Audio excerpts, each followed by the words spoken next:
No, come right here. What's up, guys? The Pop Punk Dad here with Old Neon. Hey. We're here at Mr. Small's Theater tonight. You're playing with Keep Flying for their CD release. You guys have played before with them, I believe, Four Chord, right? Yes, indeed. We had to talk about Four Chord because it's like the Pittsburgh thing. What was that experience like? It's a lot of fun. Really hot. It was hot. Yeah. It was easy, though. Yeah. Yeah. There's a lot of staff there. The sound is really easy. Yeah, it was a good experience overall, I think. You guys were on. You were on TV. Yeah. For I forgot about that. Yeah. And what was that whole experience like? 'Cause I've never- Well, so like we had to get there like pretty early, and they were filming a segment where they were like eating a permane sandwich as fast as possible, like minutes is how before you they eat were them. talking to us, and it was like 7 a.m.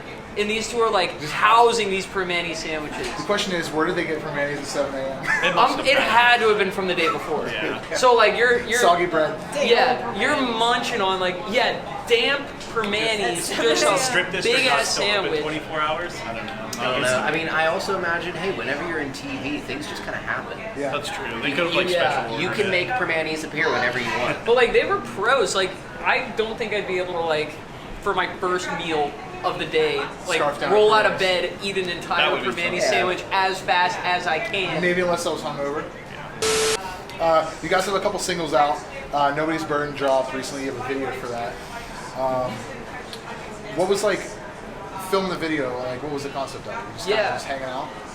Well, that was shot by Megan McGinnis, my beautiful fiance. Shot by nepotism. And yeah, so we shot that in Sean's attic, and Sean lives in the most Pittsburgh house yeah. It looks that there very is. Pittsburgh. Yeah. So like, It's like just so it's rafters. like you park on the street, but really like the sidewalk, and then you go up 20 steps. like 20 stairs it's more just like to get it. to Yeah. just to get to his front door, and then we're in the attic, so we're up two more Two more flights of flights, stairs. yeah. So It we're looked- hauling like all the camera stuff, like all the drums, like everything. The set, just yeah. It was the day after a show, so And we were yeah. all tired, I and was fine. I was Mm-hmm. pretty tired. I was hungover.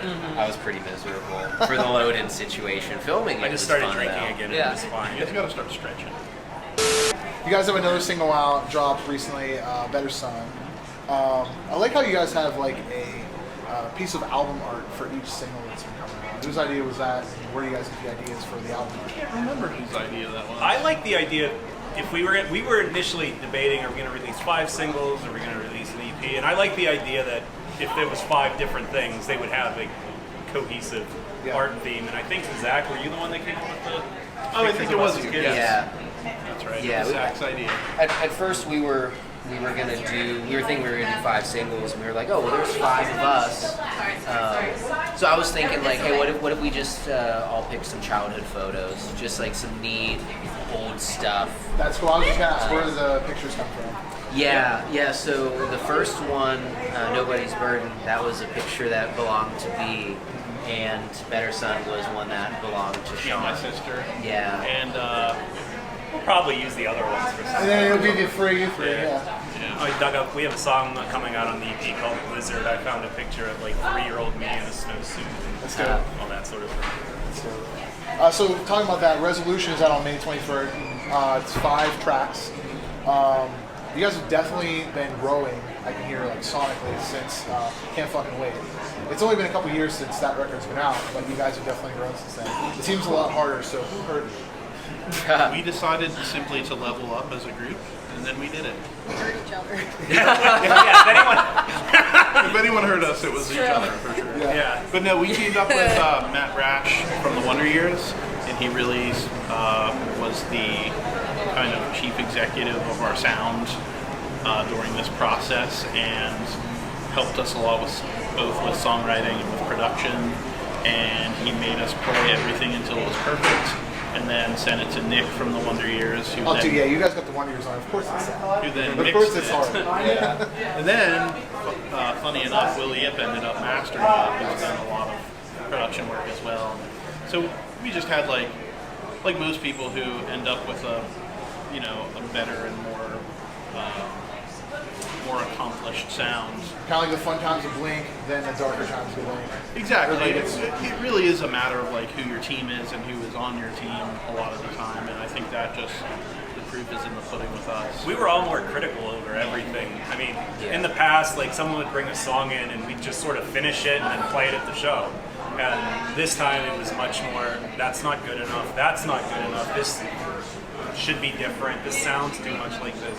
So like we definitely, like you said, we hurt each other trying to make But it. yeah, Mike brings up a great point. Whereas when you're starting a band, you just need songs. Just play, yeah. And so you just will Whatever accept can fill a anything. set. And I think now we're at the point where we're learning to say no, and learning to be more choosy with the things we want to put out into the world. Now, going into the recording studio with the Wonder Years guys, and you say it was a little more critical on your stuff, did that help you guys be more critical on yourself? Realize that, hey, I need to take this a little bit more serious. And He was really supportive Yeah. for a lot of it, but he definitely had notes and I was shocked. I'm sure maybe Zach didn't care or notice, but like he would like play one of our songs on the drums, and I didn't even know he could play drums. That's his best instrument. That's his main instrument. Patrick Stump, same. So he was like, "Here's an idea," and then do it on the drums, and I was like, "God damn, this guy can do like literally anything." He had a lot of guitar notes, a lot of bass notes. That's really cool. Yeah, he was very helpful. Well, you have the next single you guys are gonna have out. You said is Blizzard. You guys gonna have a video for that? We're gonna drop everything the rest of the EP at once.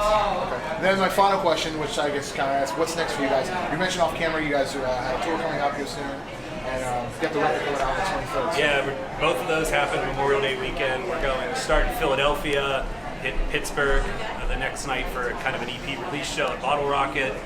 Saturday night we are in Columbus at Dirty Dungarees, and then Sunday night we're at the new Southgate House Revival in Newport, Kentucky. That's dope. That's dope. But that's all I got for you guys. This has been the Pop Punk Dad with Oh, Neon. Neon.